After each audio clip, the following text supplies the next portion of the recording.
the Health Secretary is with me now. Matt Hancock, you said recently that the virus was under control. Yes. Is it? No, it's not. The new variant is out of control, and we need to bring it under control. And this news about the new variant has been an incredibly difficult end to, frankly, an awful year. And it's important for everybody to essentially act like they might have the virus. And that's the way that we can control it together. It's not something for government or individuals. It's something for us all to do together. And we've got this challenge around the world, actually, of increased numbers. Obviously, the good, hopeful news is that the vaccine is on its way, but we've got to stick together now, and we've got to all play our part in getting this back under control. So we're not in control of the virus. Let me ask you to look at some pictures. I suspect you've seen them quite recently anyway. This is the scenes from London. Yeah. From London train stations last night. Yeah. And people heard the restrictions and poured out of London in all directions. Well, Can I put it to you that you're not in control of the virus and you're not in control of the message either? No, on the contrary, the message is incredibly clear in Tier 4 areas, which is to stay at home unless you absolutely need to leave for one of the reasons that's set out. Now, I think that the scenes we saw last night... That looks like the new strain being spread around the country. I think those scenes were totally irresponsible. And as of first thing this morning, the new law came in. I actually was up before 5 o'clock this morning ensuring that new law has been in place. And we've all got a responsibility. We in government, of course, have a responsibility, but so too does every single person, because everybody knows, Andrew, everybody knows that this is an incredibly difficult situation, and it's one in which I understand the feelings that people have got and the sense of loss over having to bring these sorts of restrictions in. And the plea that I have is that people will play their part, because it's only by acting, all of us, that we can keep this and get this under control. Well, in terms of your part, you told people yesterday that there was about to be a complete lockdown around London. And then you gave them 5, 6, 7 hours to get out, having told them to make plans to go and see their families ahead of time. And many people did that. And as a result, you have spread this new strain right across other parts of England. No, thankfully, the numbers in the scenes that you've just shown are small. But what matters is that everybody has a responsibility. And the best gift that you could give somebody this Christmas is to stay at home and not transmit the virus. Because about a third of people who have the virus have no symptoms at all. So I think all of us need to heed this message. And I know that throughout this year we've been talking about this. Even this morning, people are loading up their cars and heading out of London. Are the police going to stop them? Are you going to actually sort of blockade roads and stop people leaving London? Are you going to put police on the train to stop them taking the trains? Are you actually going to enforce what you've said you're going to enforce? Well, of course, I've spoken to the Home Secretary, and the British Transport Police's responsibility is to police the transport system. But I hope that this will be done by consent, as it has been so often. And, it's easy to play... Will you actually be enforcing? I'm still confused. Yes, Say you've of course. spoken to the police, but will they be stopping people getting onto trains? Will they be stopping people climbing into their cars and driving off to the Midlands? Of course, it's the police's responsibility to police the law, and the law came into force in the early hours of this morning. But there is a bigger story than that, though, Andrew, which is that we can see the light at the end of the tunnel. We've all got I'll come on to the light later, but I just want to stick with where we are right now. Well, Can I ask you a couple more specific questions? This is a more infectious strain. Does that mean that the social distancing rules have to be looked at again and toughened up? Well, this is why we need a tougher lockdown than we had in Tier 3, or indeed that we had in the November lockdown. Because while the November lockdown... In terms of human behaviour, in terms of people mingling in the street, should they be keeping further apart? Should they be wearing masks even while walking outside in a shopping street? Those kind of questions. Well, the advice that we've got is that the 2 metre rule should continue. But what I'd say to every single person is that if you act like you have the virus, then that will stop the virus from spreading to others. And everybody's got a responsibility. It's not just the rules. It's also about how people behave within those rules. And this is so important because we can get there. We can see that light. But in the meantime, we have a few months that are going to be very difficult, and that we all have to resist that temptation to do things that all of us find completely natural in order to protect other people. A few more specifics. All around the world, people are preparing to fly back to Britain for Christmas or for the holidays. Now, most of the airports they're going to be flying into are Tier 4 airports now. They're in Tier 4 areas. So are they going to be stopped from arriving in Britain? Are you going to tell British Airways and other carriers, don't take people back into Britain for the next several weeks? Well, we're not, because there is a specific exemption, of course, for people arriving home. People need to be able to come home. But once you've arrived home in a Tier 4 area, you should then stay at home, unless you've got a very specific exemption.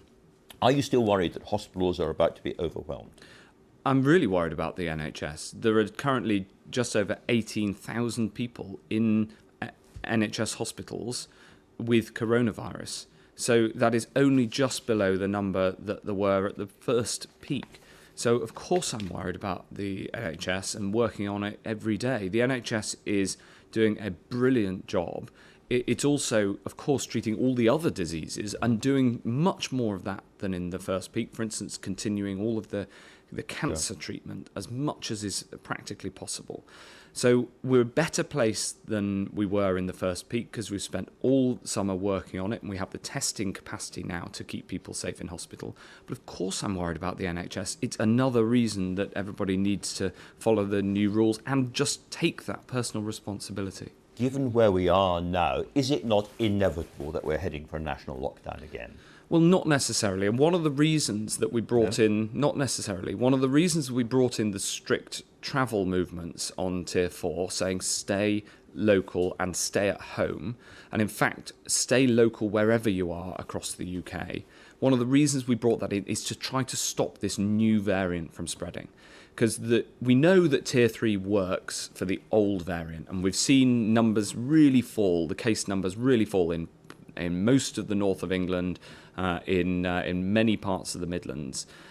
But we know that it doesn't work with the new variant because the new variant spreads more easily. So that's why there's movement restrictions, to try to stop this new variant from spreading. When did you first know about the new variant?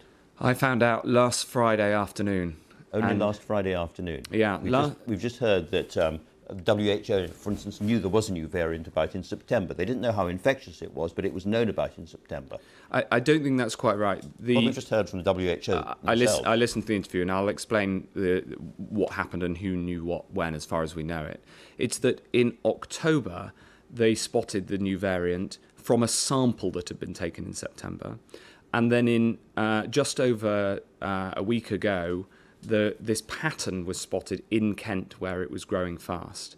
So I was told about the new variant last Friday, and as you know, we brought in further restrictions last weekend, brought them into force on Monday and Tuesday as a result.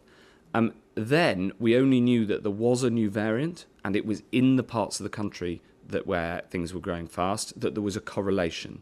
On Friday afternoon, the scientists came and said, we now know there's a causality and that it spreads up to 70% faster. And it's the causality that is the great worry. So here is the problem with what you've said. The problem with what you said is what the Prime Minister told the country at his press conference yesterday. He said, and I quote, "We were very puzzled during the November the 5th to December the 3rd autumn measures by why Tier 3 system wasn't delivering results in Kent and a couple of other places. Clearly, there was something going on." Did you not think there was something going on? Yes, and that's why... So you knew there was a problem? Yes, and let me... Precisely. And here I'm sorry to jump this. I'll answer the question, Andrew, since you asked it. And I'll really, really precisely. Because of the continued rise in cases in Kent, we therefore looked in detail at what was going on in Kent. And Susan Hopkins, who you had on the programme earlier, was working to look at the new strains in Kent to see whether there were clusters. It was because of that work that this was spotted, and only because of the massive genomic surveillance effort that we have in this country, built on our very strong genomic science, that we were able to spot this. So that was then brought to ministers' attention last Friday. So way before last Friday, you were puzzled. You knew something was going on, Yeah, but you that's decided to end the lockdown anyway. Now, the question then is why you ignored so many other sources of medical and scientific alarm about what you were doing, ending the lockdown. Chris Hopkins last Sunday of NHS providers said, if the infection rates remain as high as they are at the moment, relaxing the restrictions will trigger a third wave. And then on Tuesday, the British Medical Journal said, we believe the government is about to blunder into another major error that will cost many lives. So people were warning you about the rates, and yet you weren't doing much about it. And then on Wednesday, this happened. Let's look at the Prime Minister in the House of Commons. Mr. Speaker, I wish he'd have the guts just to say what he really wants to do, which is to cancel the plans people have made and cancel Christmas. I think that's what he's driving at, Mr. Speaker. He's looking a bit blank. Don't you feel a bit embarrassed about that? That looks like playing politics at a time when the Prime Minister knew that the pandemic was spreading faster. Well, last weekend, after we found out about the new variant, but before we knew that it transmitted faster, we brought in further measures, precisely following, as you were saying, the NHS requirement. And of course we don't want to cancel Christmas, and I think the Archbishop of Canterbury just spoke very movingly about how Christmas is not cancelled, it will be different this year. We don't want to take any of these measures, but it's our duty to take them when the evidence is clear, and the evidence became clear on Friday. And in fact, the evidence was brought to us as ministers at 3 o'clock on Friday. The Prime Minister made the statement at 4 o'clock on Saturday. As it happens, this is one of the fastest decisions I've seen in government to go from the evidence of this 70% up to 70% increased transmission to putting in this action. Very difficult decision, taken extraordinarily quickly. And all of these challenges are essentially based on the fact this is an unprecedented situation. But why, as a government, have you been gloating and mocking the opposition for asking for stricter measures at a time when you were about to do it yourself? Well, I don't think anybody's been gloating. That's what that clip looked like to a lot of people. Well, I don't think that's true. I think what we've been doing is addressing an unprecedented situation with both the firmness that's needed, but also understanding the other consequences of the actions that we take. You know, when we take an action like this and when we put in place restrictions like this, we know the huge impact that has on people's lives. And you know, I had to call my mum last night and say, I'm really sorry, but we're not going to see you at Christmas, just like so many other people did. And so I get that side of things as well. Can I put it to Matt Hancock? What is really annoying people this morning is not what happened yesterday, particularly, which people do understand, but it was what the government was saying before. After that exchange with Keir Starmer, the Prime Minister was still calling upon people, you were still calling upon people to self-isolate for 5 days before having their jolly Christmas at home. Lots and lots of people, closed the white van, parked it up, or left their offices and went home and self-isolated so that they could go forward with the Christmas plans which your government had told them specifically they could have. They were promised a certain kind of Christmas, they listened to you, and they did it.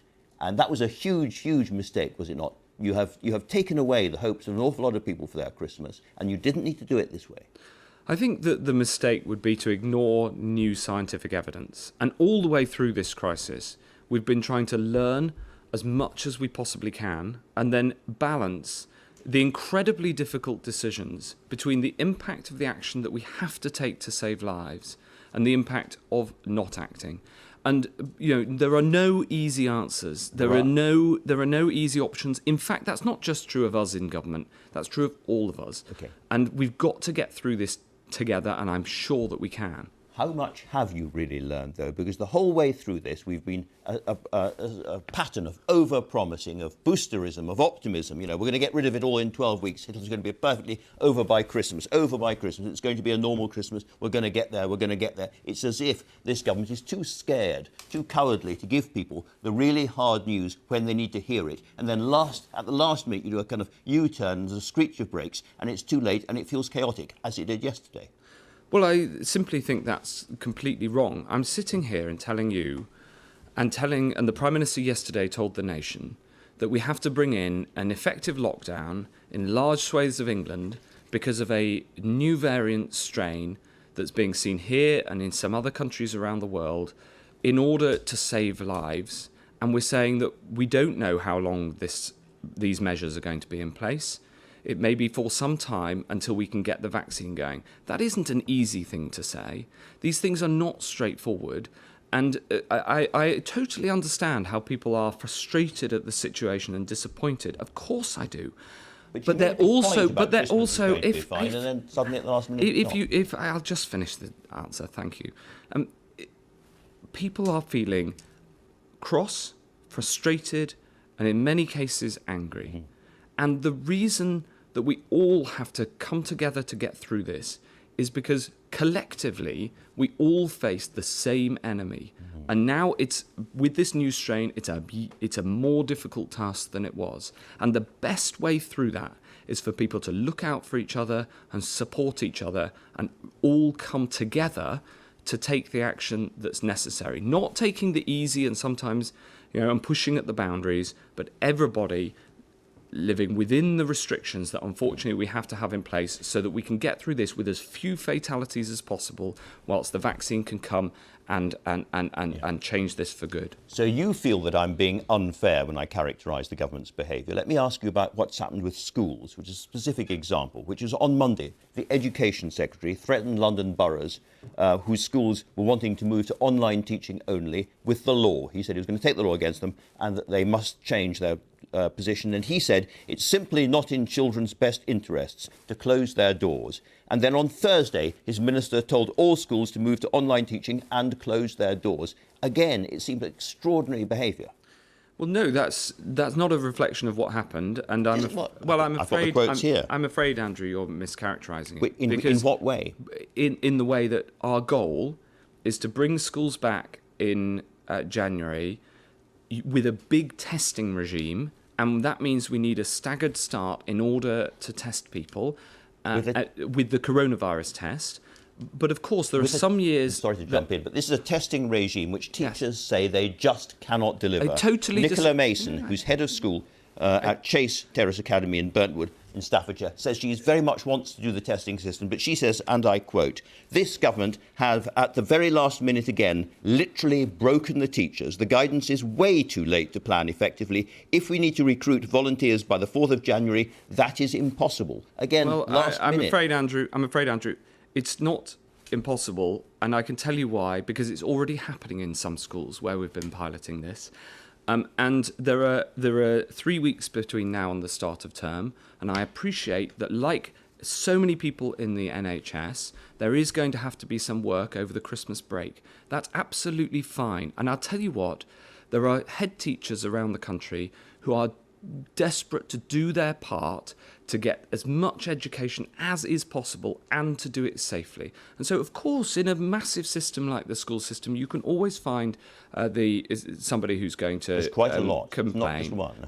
There are the vast majority, I tell you, want to educate children and to make sure they're safe and use the testing regime that we now have in place to make that happen. And I know the Education Secretary is working incredibly hard on this. And, of course, throughout... Great question. Are schools going to open in January as normal? Throughout, there have been noises off from people in all sorts of parts of the response. We've had all sorts. And our task is to try to weave a line through the incredibly difficult decisions where there's no easy options on either side. I certainly think there are no easy options here, but I ask you again, are schools going to open as normal in January or not? Well, as I was saying, the plan is not for a normal opening. Staggered opening. It's for a staggered start in order to ensure that there's testing so that we can isolate the children who are positive and therefore keep people safe. Is it possible they will close again as they did in the first lockdown? Well, I've learnt to not to rule anything out in this pandemic, Okay. but the plan is for schools to open with the staggered start that we've described. How many people have been vaccinated so far? Well, as of 8 o'clock yesterday morning, it was 350,000.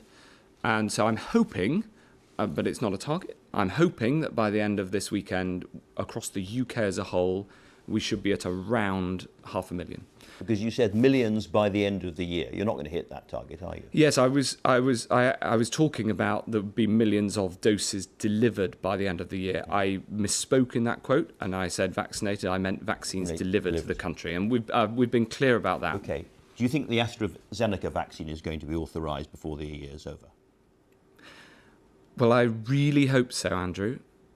But it's for the independent regulator, and I don't want to put any pressure on them one way or the other.